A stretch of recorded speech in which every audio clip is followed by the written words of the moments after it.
We are on Yonkers Voice, and today our guest is Councilwoman Tasha Diaz and Councilman John Rubbo. And the subject of today's interview, it's Yonkers Affordable Ordinance.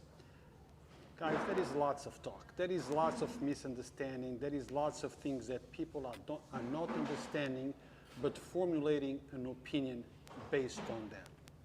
Yesterday, there was a vote, lack of vote, but something did happen yesterday. Okay? Can one of you start from the end? What happened yesterday?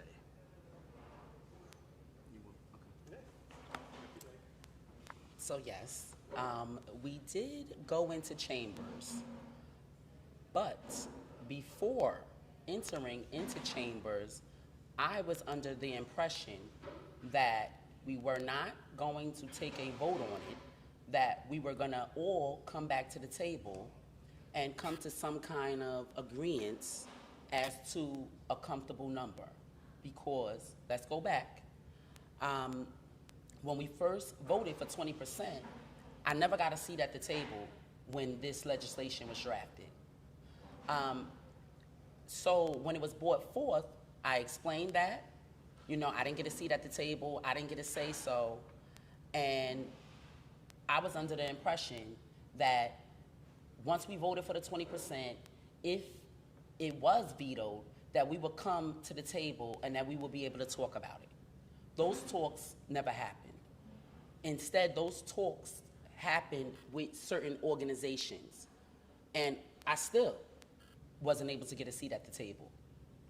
So now going forward, fast forward, the night of the vote, I was under the impression, like the meeting prior, we were gonna wait for everybody to come with a comprehensive plan that we all can be in agreement. But then when we get out there, people wanna put on a show, people wanna grandstand and make it a game. You know, affordable housing is not a game to me. And as I stated in the meeting, you know, I lived it. I lived affordable housing, and I was making sure that everything that was in this ordinance would be beneficial for the community. And there are certain things that I've seen in there that were not beneficial to the community. Tasha, before you go into the chamber, is that an agenda of how things are supposed to happen? Or you go in there blinded, don't know, and all of a sudden, let's vote? In some instances, that does happen. That we go in, and there's supposed to be a caucus, there's supposed to be a leader that's supposed to lead us, and that hasn't been done. That has not been displayed. John, do you mind saying a few things? Sure. So I know it got a little dark, and thank you, Ben. Thank you for having me on. Thank you, Tasha. We'll make sure we get the lights back on so it's nice and bright here. When we, what I've tried to do is be as transparent with the community and the city and all of the stakeholders from the beginning. My point of view on affordable housing has been very clear. I did not believe that 20% was necessarily the number that would work for Yonkers. And that does not mean that I'm not for affordable housing or pro-affordable housing, or I want to see more affordable housing built. I do. I want to see all those things happen. My dream, my vision for this ordinance was to have more programming, to have more involved. And so I like to think of it as, you know, go big or go home on this ordinance, and not necessarily in terms of the percentage of affordable that we'll build in market rate buildings, but really, you know, in what we could do for our community. Several people in the community have said this. You know, I spoke to someone yesterday who said, you know, this ordinance is planting trees that we'll never sit under. You know, this is for our children or for our grandchildren. But this ordinance and affordable housing is needed now. So we need to act now. And how do you act now? It's not with this ordinance. We act now with programming that takes the existing housing stock that we have here in the city, and we make an investment into this housing stock. We create affordable housing. We create opportunities for people. Now, the city of Yonkers hired a well-known consultant. They've done work all across the country. They've written affordable housing ordinances for places like New Orleans and Detroit. And when they came in, they said, if you want to go to 20% affordable housing in all of your new market rate buildings, in order to do that, you would need to give density bonuses, meaning allow developers or builders to build 15% more units, and you'd have to go up to 50% tax abatement, 50% incentives for taxes, property taxes. And so in order to do any of that, in order for us to be able to offer more tax incentives, we need the mayor to be at the table. The mayor's the chairman of the IDA. The IDA, or Industrial Development Agency, they're the ones who provide the tax incentives. They're the ones who provide the tax abatements. So we need that partner. We need the mayor at the table. The mayor vetoed this original ordinance at 20%. And so, you know, in my mind, I think we need to all sit around the table and come up with something that will work for the people of Yonkers. And at the end of the day, as I said on Tuesday night, at the end of the day, this ordinance will be the most aggressive affordable housing ordinance in Westchester County, in the state of New York, and if not the country, for a city of our size. Now, John, the question that many people have is, in June of 2021, both of you and the other council people sat on a table, and you were all in favor of the 20%. We had the supermajority. June of the same year, Mayor veto. You guys went on recess, came back after the summer, had a conversation, and you two are no longer in line or 100% in favor of the 20%. I'm not saying you were against it, but you showed some reservations and thought that maybe there is other venues that will help the people of Yonkers. Now, what changed? So in June, it was June 23rd. If you go back to look at the meeting, that June 23rd meeting, in my comments when we voted on this, I said, and I've said from the beginning on your programming, and I appreciate you having me on over the last 2 years on the Yonkers Voice to talk about this topic. But over the last 2 years, I've been very clear, I do not think 20% works. I do not think it works. And that night when we voted on 20%, I said, I do not think this is going to work. I am voting for affordable housing tonight and this ordinance because I believe that we need more affordable housing. I believe that we need to help the people of the city of Yonkers. I believe that many people are being priced out of their homes and their communities that they've grown up in. I've made that very clear, and I will continue to say that until we get something good done. I also said that I felt like the ordinance, although it had good components, like the reduction in requirement for parking when it comes to affordable units, and some of the other parts of this legislation, but it's still, I see it as Swiss cheese. There's still some holes in it, and we need to fill those holes before we have something that's going to work for the people of Yonkers. And there's, you know, a lot to talk about on this topic, and there's a lot of people who need help. Yes. But we have a housing stock that will work. I'm gonna just say one more thing before I pass it on to Tasha. When we've spoken about this topic over the last 2 years, in many cases, people are creating villains out of the developers.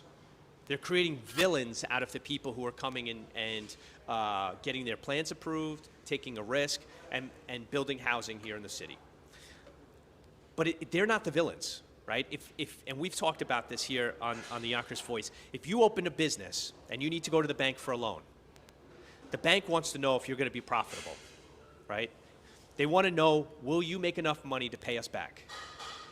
It's the banks, ultimately, at the end of the day, that will lend money to build or not. And so whether you're building affordable housing or market rate housing, even Rich at West Hab has told us publicly at real estate meetings, you need to make sure that this ordinance allows builders to go out and finance a project. Because if not, whether you're building affordable housing or market rate housing, the project fails, you can't get money, and ultimately, at the end of the day, you have no affordable housing, and that's not the goal. It's the complete opposite of what we're trying to do. Now, Tasha, this goes to you. Yeah, you might have a follow-up, so you can do your follow-up, and then answer to what this comment. This comment comes from Caroline Elizabeth Marie. We know who Caroline is. Well, I personally don't know. Oh, you don't know her personally? No. Okay, this It's is, just been someone that's been having ongoing conversations. but you don't know her personally. Okay, this is what Caroline says. Tasha voted yes to the first vote. Correct. She never had any questions then. This was vetoed by Mayor Spano. Every city council person knows there was a clock ticking. Tasha Diaz lives in affordable housing and just voted no to others to have the opportunity on a larger scale to have affordable housing. She can say whatever she wants. The community knows she sold out. Very upsetting. John is a wolf in sheep's clothing. So it is no surprising he voted no. He won the primary against a real Democratic candidate. Well, first and foremost, how did I know she was going to be the first question? To get back with that, yes, I did vote for the 20% affordable housing. But if you go back to the meeting, I also said that it wasn't inclusive. You know, when I had the women from Westchester Disabled on the Move call me and say, we're not included. When I had, you know, veterans call me and say they weren't included. And as I stated before, I didn't get a seat at the table. There was nothing that I thought that needed to be in that legislation was included. Now, if I'm representing a district and I have the people that I represent, if I'm supposed to be their voice and I didn't get a seat at the table, who's to say that they're gonna get a seat at the table with this ordinance? And going through it, they're not. And for Carolyn to say that I live in affordable housing, she knows nothing about the type of affordable housing that I live in.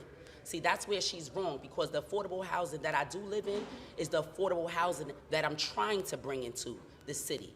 The affordable housing that they're fighting for, an ordinance, is a totally different kind of affordable housing that is going through developers. Why are we in our city waiting for developers to come in and take care of what our city should be taking care of themselves? And when I say that is, the city owns properties that we ourselves can build on and make affordable housing where we don't have to wait and beg for developers to come in and do that. So when you talk about affordable housing, Carolyn Marie, you need to do your homework. You've heard on the streets that I live in affordable housing. Yes, I do, but it's a different kind.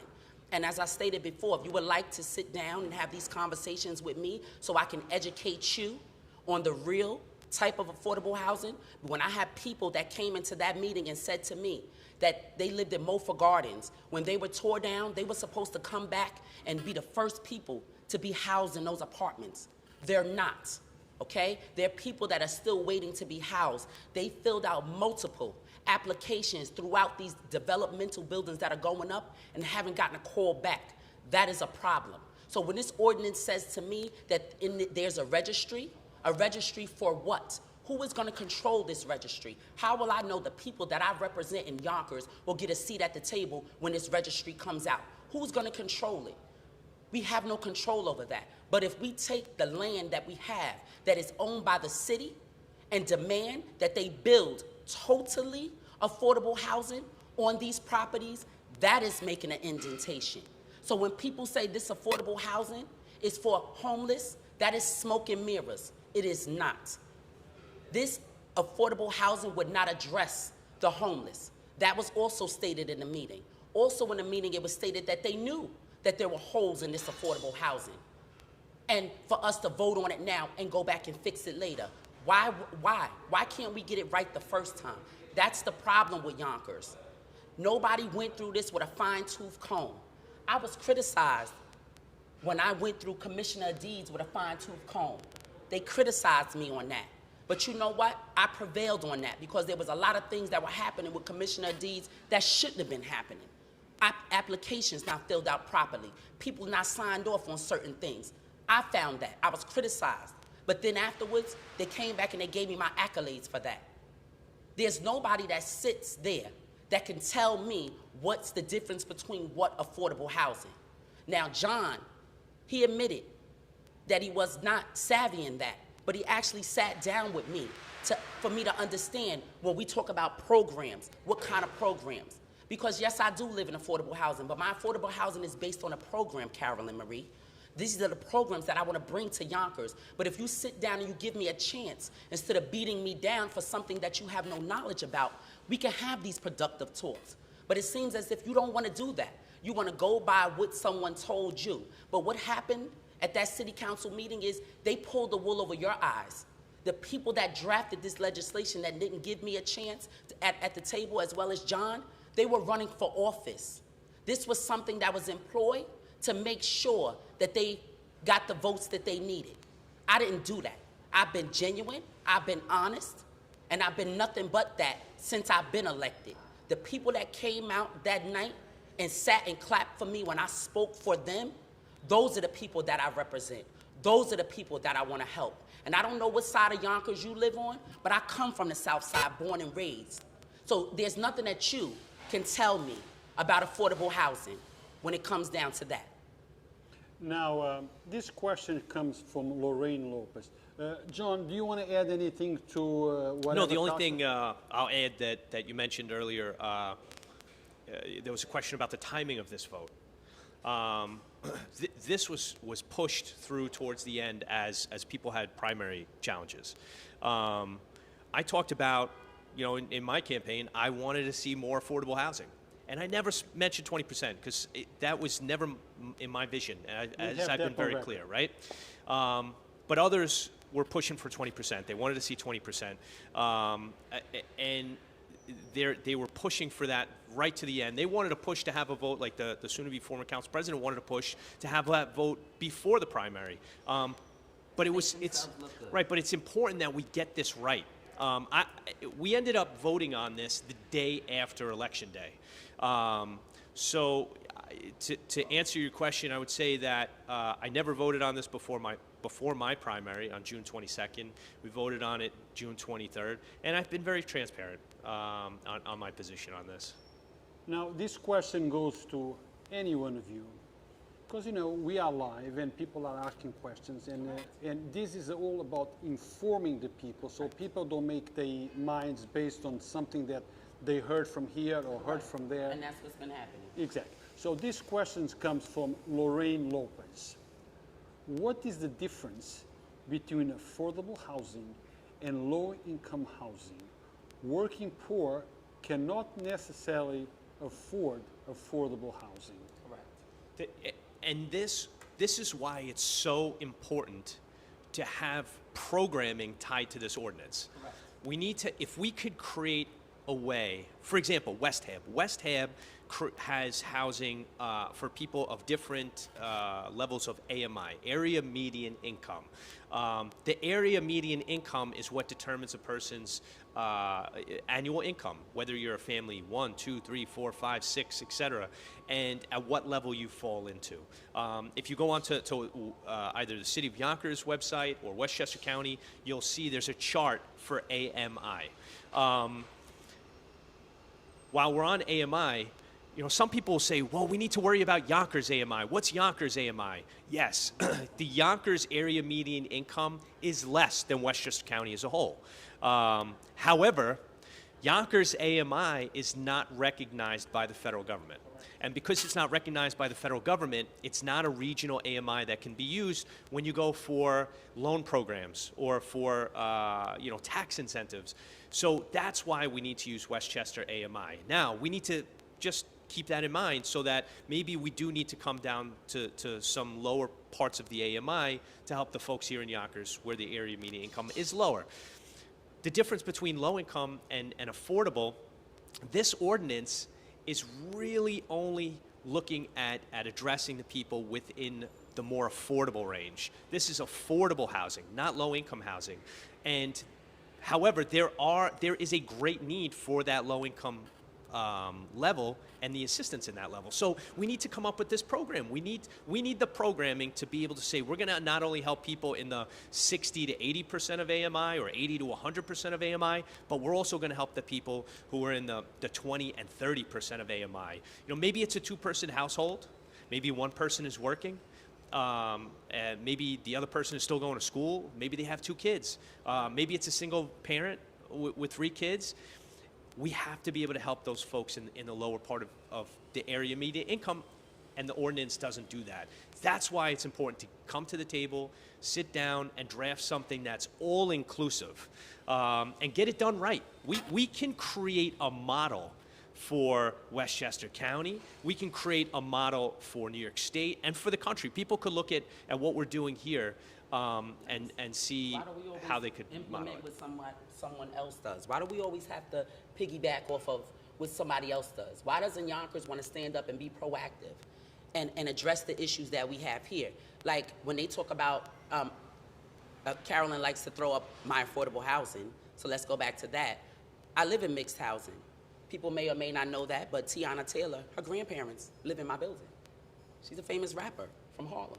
She visits my building on a regular basis to see her grandparents. So I do live in mixed housing, but it's affordable. And when I say affordable, if people were to lose their job, they won't lose their apartment. Why? Because the federal government and the funding that's there will pick up the slack. So these people will still be in an apartment.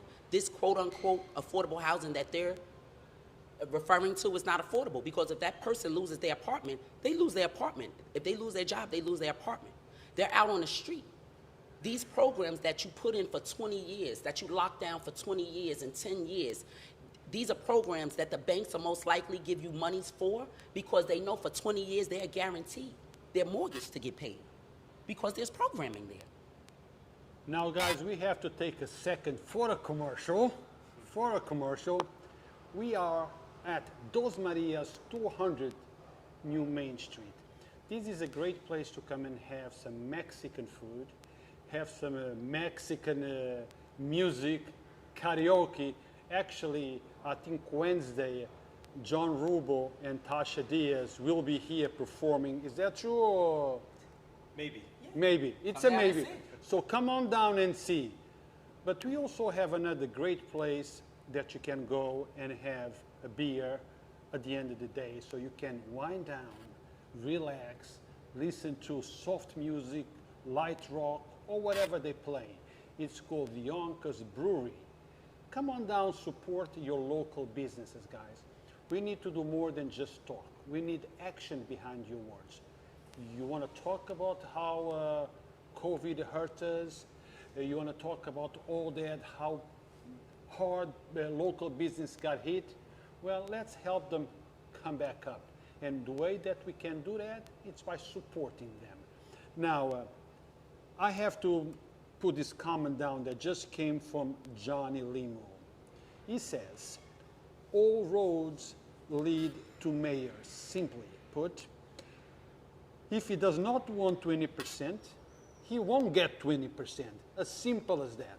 What do you have to say, John? If the mayor doesn't want 20%, will we get 20%? That's somewhat true, and I stated that earlier, right? Because much of what we're trying to do, we have to be cooperative. You know, and I think this is the problem with government, is that there are factions within government, and they try to stick it to the other, but that doesn't help the people of Yonkers. You know, if we don't want to sit at the table with the mayor, are we trying to stick it to him? If we're trying to stick it to him, we're trying to stick it to the people. And that doesn't make sense. This ordinance can seriously help the people of Yonkers. Not today, not just today, but today and tomorrow. And so, does the mayor want 20%? He's clearly said he does not believe it's going to work. And because the data shows it doesn't work. It shows that you cannot properly finance a project at this 20% rate. Now, some people will point to New York City and say, well, New York City has a program where it's an 80-20. It's not mandatory to build 80-20, but you can choose to build 80-20. 80% market rate, 20% affordable. But in New York City, look at the land mass of New York City. They can afford to give a 30-year free property taxes. 30 years of free property taxes in order to do 80/20. So you need to take that into account. Yonkers is much different than New York City. We can't really compare ourselves there. So that's why we need to sit down with the mayor, because he is the chairman of the IDA. We need to work with the IDA, and we need to make sure that at the end of the day, this makes economic sense. And I hate to say, does this make economic sense? Because we're talking about people having roofs over their heads, right? When you talk about people living in quality housing, when you talk about food insecurity, you hate to talk about money, right? It should not be about money. But unfortunately, when you have to pay for the food to get here, when you have to pay for, and Tasha's been great at pulling together and working with Feeding Westchester to every single Monday have food for the people of not only her district, but she's helped with people in my district and the surrounding community to be able to help with food insecurity. But when you're talking about housing, ultimately it costs money to build a property, and the project needs to be financed. It's not about whether the developer makes 13% or 10% or 8%. It's about whether or not the bank is willing to lend the money for it to be built. And at 20%, that number doesn't make sense. Well, I have to jump into what you just said in regards to Tasha. Feeding the homeless, feeding the people of Yonkers.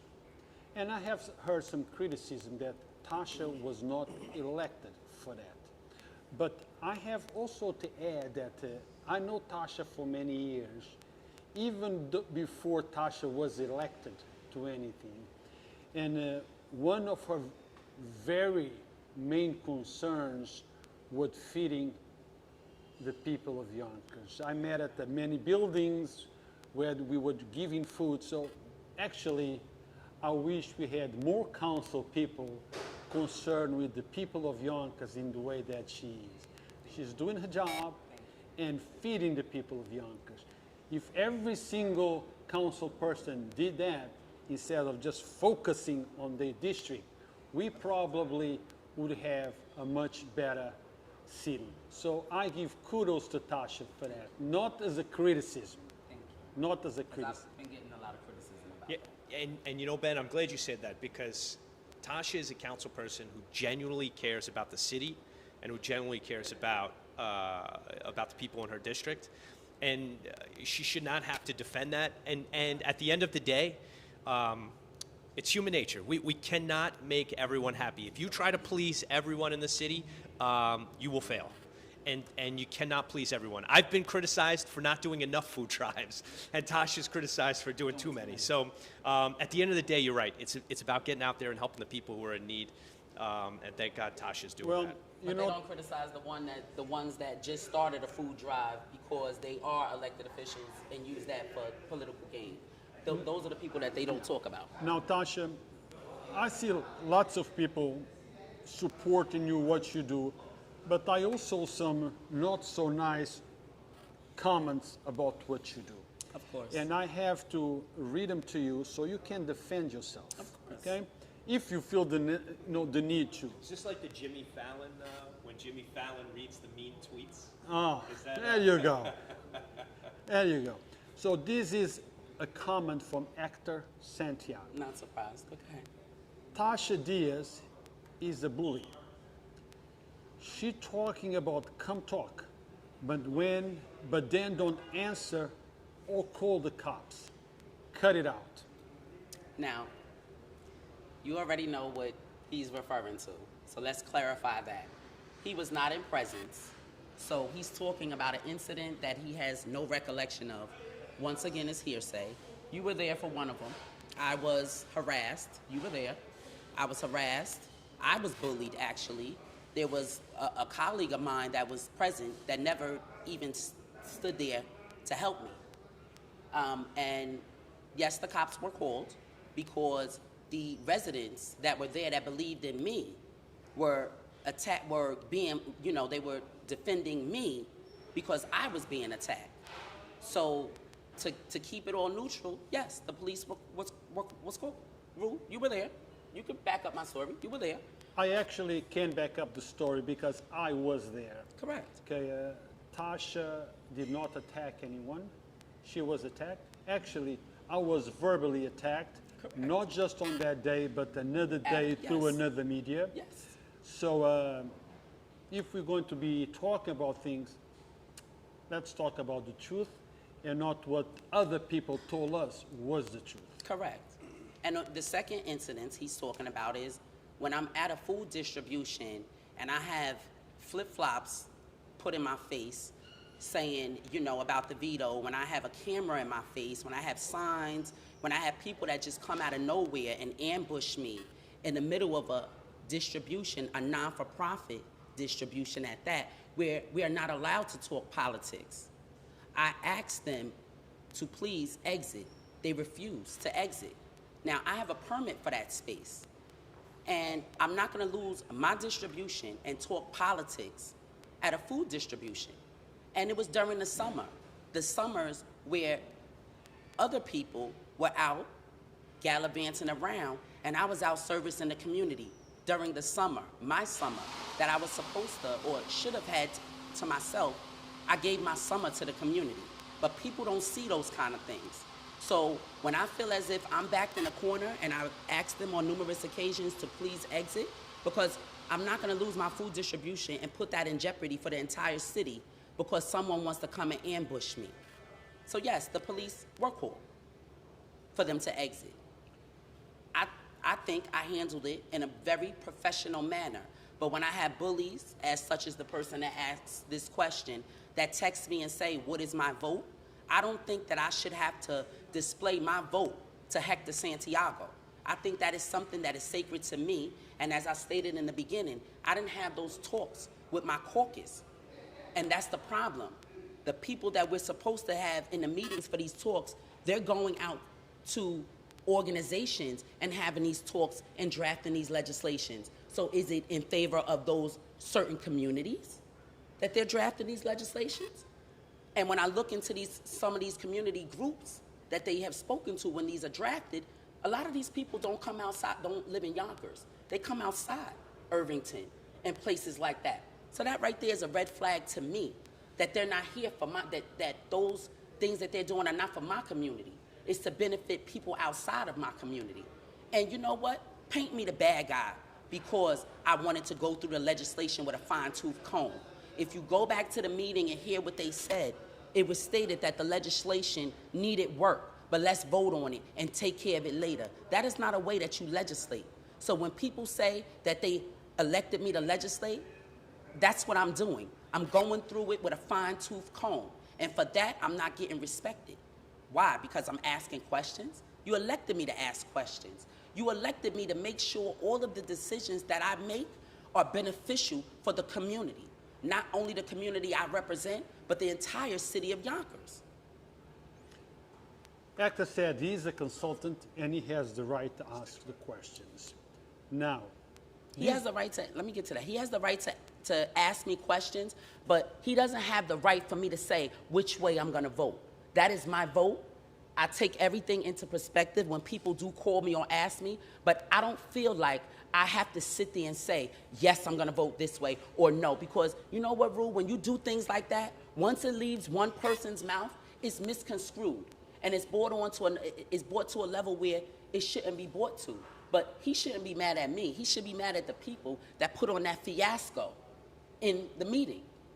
But because they yes him all the time, he's going to side with them. well, but let's make it clear what this is all about. This is about Yonkers affordable housing now in Yonkers, the ordinance. So let's stay focused on that. Okay, But that's how you know that people have personal vendettas against me. Because Now- that's a personal question. That's not on topic. But Ben, if I could just add, I think at the end of the day, we now need to, the ordinance was vetoed. We now need to sit down as a group Which and should have come. been done in the beginning. It wasn't, let's keep making that clear. It was never done in the beginning. Everyone did not get a seat at the table. Everyone did not get a seat at the table when this was drafted. So this ordinance it's now been overturned. The 20% affordable housing ordinance has been vetoed by the mayor, and that veto stands. So now it's important for us to get back to the table, sit down with the administration, sit down with Mayor Spano, with our colleagues on the council, and sit down and figure out how do we pass an ordinance that helps every single person in this city, not just on the west, north, east, south, all across this city. If you take a look, and we often refer to the Westchester County Housing Needs Assessment that was done in 2019, and if you take a look at that, it says the largest and fastest growing segment that is in need of housing are people 85 and over. 85 and over. This ordinance does not do anything to address the affordable housing need for seniors, who are often on the much lower end of the affordable housing and AMI charts. And so we need to get together, we need to sit down, and we need to come up with an ordinance that is going to work for the people of Yonkers. And I'm confident that we can do that. Back in early May, Tasha and I met with the mayor. And at that time, we were talking about, what are our options? If this is called to a vote, what amendments can be made? What are our options? I have always said that I don't think 20 is going to work, but Tasha's always been open-minded about where can we go with this? How do we get something done? And has been open-minded about whether it be, she's always pushed for 15, 18, 20. She wants to see more affordable housing.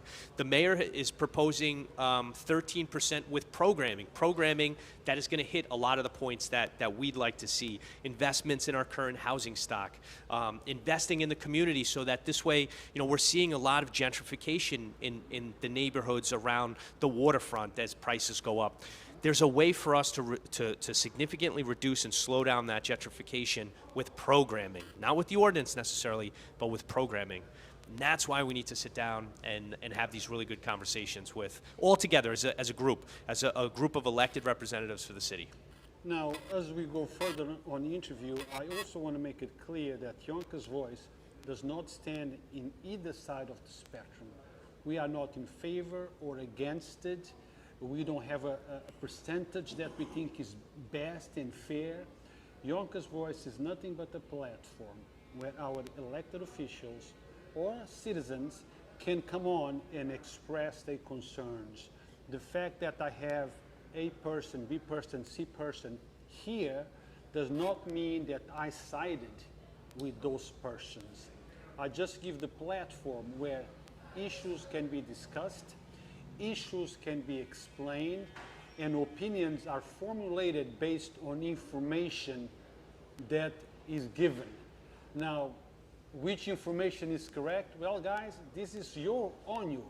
That's your homework. You go out there and you do your research and find out which one is correct or which one is not.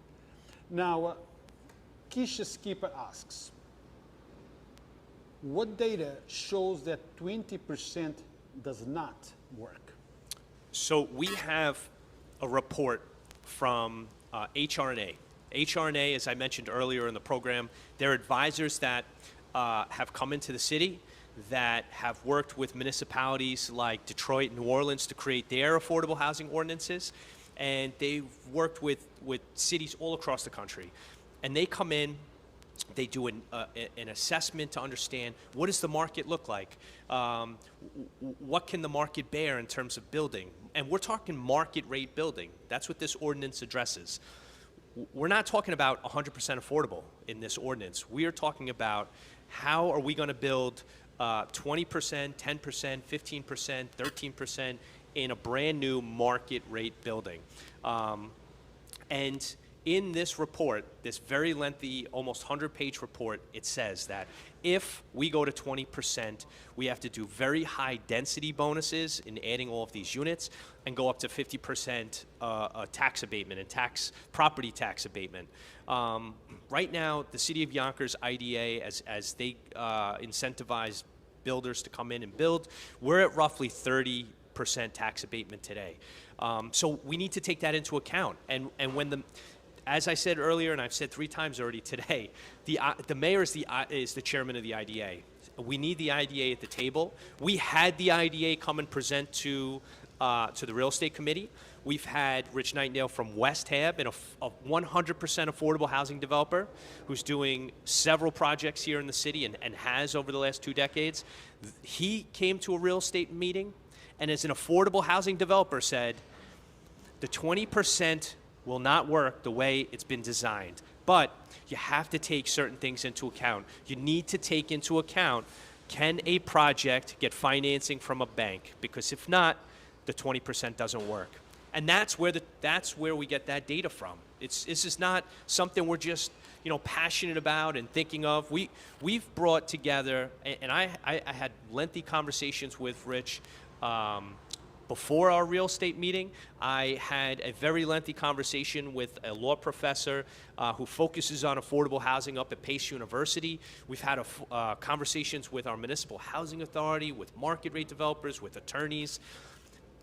People who are out there financing these types of deals and projects, and they've all said time and time again, the way the ordinance is currently written, it will not get financing. You will not be able to build affordable housing.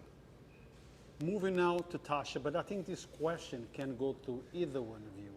But the question is actually addressed to you, Tasha, and it comes again from Hector Santiago.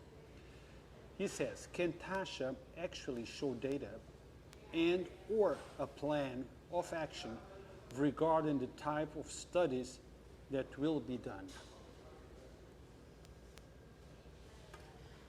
Well, I can. As I reached out to you, Rue, I found someone by the name of Mr. Downey. Remember, we had this conversation that is willing to come in and have these talks, about the programming that will be more beneficial. He is from Trenton, New Jersey, born and raised, born in the same kind of housing that I was born and raised in. And him himself said 20% will not work. Programming is what works. Things to make sure 20 years down the line, these people are safeguarded. 30 years down the line, these people are safeguarded. Those are the kind of programs that'll work. So yes, I'm gonna be having a discussion with Mr. Pierre Downing. They can Google him, well known, and yes. Well, I did not want an interview with him on the 29th as you suggested. This interview I wish had happened before yesterday, before the vote. Well, this should have happened way before that because I should have been able to have a seat at the table to even put out anything that I wanted to be incorporated in the ordinance, and I never got that. I hear you, Tasha, but it is what it is. Correct. So now that we had this interview, Correct. I'm open for you to bring the person that you just refer. Yes. And we can give an explanation. Correct. To the people of Yonkers. Correct. Now, John, what's next? What's next? The veto stands. Okay, now if there is a sitting down, a conversation, this is the last year that the current mayor is going to be in office. I'm hearing things, you could give me an exclusive that maybe I'm looking at the next mayor or... Are you running, Tasha? Ben, so the mayor is in office until 2023. We're still only in 2021. We've had a pandemic to deal with, and we're now looking at moving forward. So how do we get this done? We get this done by sitting at a table, by talking at the table, by looking at hard numbers, by looking at the data that's been presented to us in the county's housing assessment need, in the HR&A report, in the Leviticus report. We look at all of these documents that are in front of us, and we need to make a determination on how best to move forward. Now, Yonkers houses nearly 50% of all of the affordable units in Westchester County. Affordable units is Section 8. Affordable units is municipal housing. It's West Hab. It's affordable in market rate buildings. And someone had made a mention that that may be the case, but that Yonkers has 80% of the need. Now, I could not find that data anywhere. What I did find is that, as I mentioned earlier, there is a growing need for people over the age of 85. While the Westchester County report was completed, people between the ages of 30 and 44 were leaving New York. They were leaving Westchester. So we do need to find a means to keep them here. Now, to build, let's take, for example, some of the projects that, as we look out the beautiful windows at Dos Marias down Main Street, and we look at some of the new buildings that have gone up. In some of the cases, it's taken some of these buildings 6 years plus, and much longer to get built. Back in 2006 is when Nick Sprayregan first came in and started purchasing property. I believe it was 2006. First started purchasing property around the downtown. And it wasn't until just 2 and 3 years ago that we're finally seeing buildings go up on his properties. Well over 10 years, right? We can't wait 10 plus years for new affordable units. We need affordable units now. And that's why this ordinance doesn't address the people who are in need now. And that's what we need to do. So if we sit at the table and we can find a way to take this investment from developers who are coming into Yonkers, if we can find a way to find maybe city monies or federal monies that we can invest into local property, the units are there, the buildings are there. We can make them more affordable. So you don't have to pay $2,200 for a one bedroom. And that is what will make this a success. And that's what the people need now. They don't need this in 12 years. They need it today. Now, John, you and I have been talking about this issue, I think, for a couple of years now, on and off. We've been talking about this issue since January of 2019, or it was February or March of 2019 is when it first was introduced. And we started having real estate meetings and committee meetings. I'm talking about you and I. Oh, yeah. You and I. Yeah. Now, and you've been talking about the studies, the programs, and you just mentioned again that the mayor is looking into other programs that will help with the affordable housing situation in Yonkers. Now, what are those programs? Can you mention anything? Because the point of this interview is not for me to show that you both are wrong, because I don't know. I don't know if you are right, if you're wrong, if the other side is right or it's wrong. I just listen and broadcast it to the people of Yonkers. My point is, okay, you might have a plan that is better than what the other side wants us to think, us to believe. What are those programs and plans? Well, I'll mention just two, and then I'll give it to Tasha, because Tasha has some really great ideas on this. And just before, now Tasha was, it's just after Election Day. It was just before Tasha was sworn in. And at the time, Michael Sabatino was still majority leader. And we had a meeting in his office as the Democratic caucus. And we started talking about affordable housing and what the needs are, and where we want to go, what we want to do. And it was at that time where I said, I would like to see tiered housing opportunities, right? We have municipal housing, we have HUD housing, we have affordable housing, we have affordable housing developers who are here. But there is this section that this law professor from Pace University talks about at length, and it's the missing middle. It's also there's this place in Yonkers that we need to help people. Maybe they want to make an investment and they want to own a home, but can't afford 25% down payment or 20% down payment. And we can make it so that the home is affordable. They have affordable, maybe it's a multifamily, maybe it's a 3-family. And so the people living with them are paying the rent, they're paying the mortgage, and helping to keep that property good, safe, quality housing. And at the same time, now this family has some equity in something, and they can use that when, to send kids to college. They can use that for the future. They're leaving a legacy of wealth behind. That's the American dream. And not everyone wants to own something, but we should have an opportunity to be able to look in and around the neighborhoods where we're seeing all of this economic development, and how do we preserve that? How do we offer young families an opportunity to stay here? Like I said, the Westchester County report, assessment report, said that most people leaving Westchester were between 30 and 44 years old. If that's the case, let's find an affordable means for them to stay here, own here, live here. Maybe they own a business, they contribute. They may be the next Dos Marias. and they'll be here and they'll be able to contribute to our community, send their kids to the schools. Those are the types of programs that I've been talking about from December of 2018. I think those are the things that we really, really need to continue to roll out and invest in our community, investing in the current housing stock. Those are parts of the programs, and Tasha, has some really great ideas on so much more. Now, you guys know that we have only a certain amount of time. Okay, I thought this was going to take an hour or less. It's already an hour and 45 minutes, which is good, and I'm sure that we could continue. Time flies when you're having fun, Ben. Time flies. Yes. This is a comment. Before you go into explaining, your side of the programs, we're going to add one more comment. This comes from Angelique Pinwiski. John is exactly correct. We need to not forget our seniors. It is in fact the reason I had to move out of Yonkers when I retired.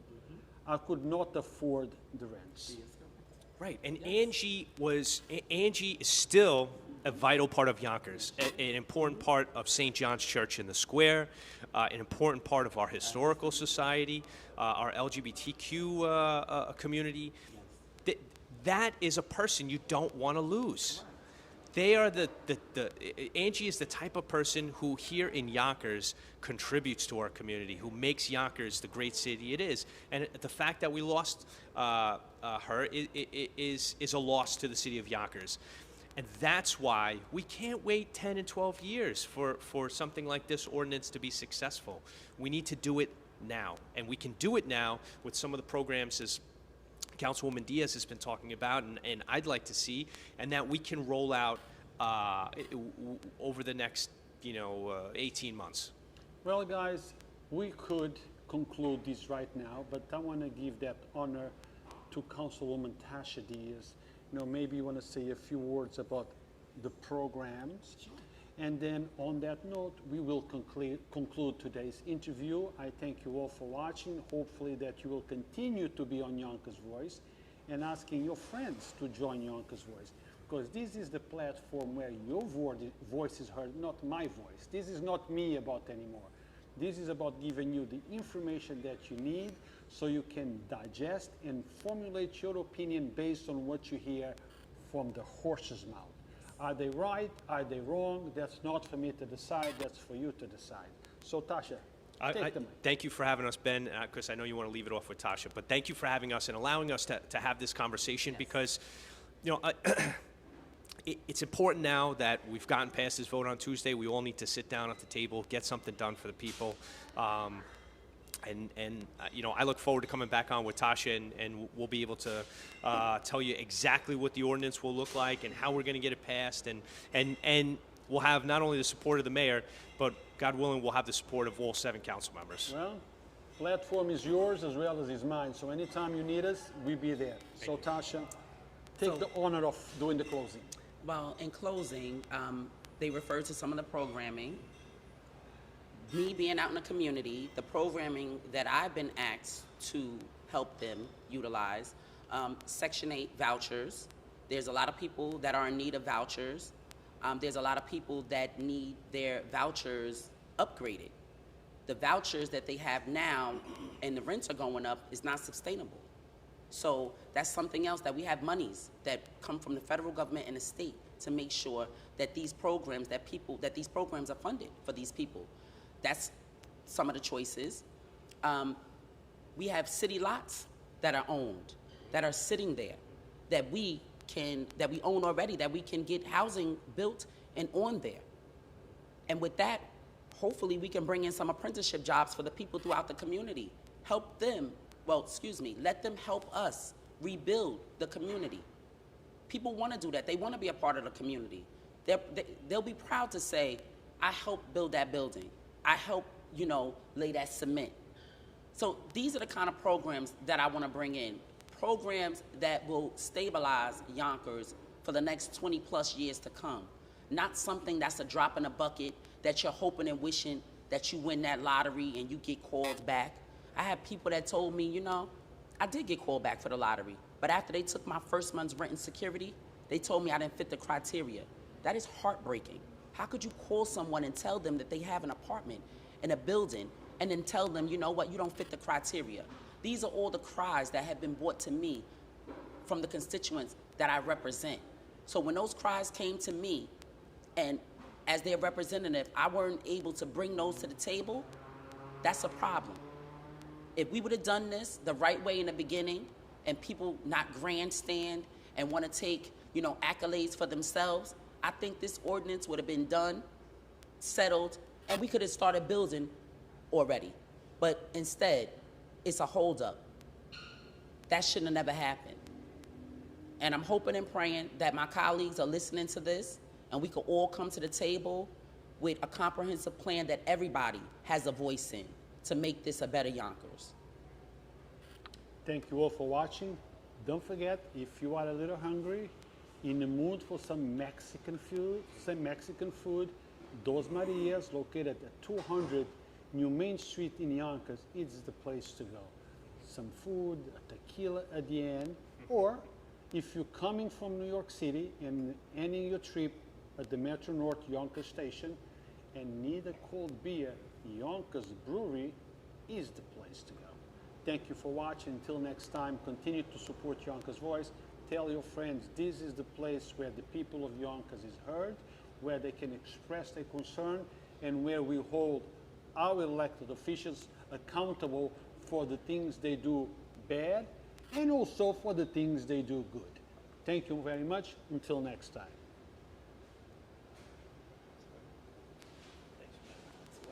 That was good. Was it that long? Huh? Wow, I didn't even know.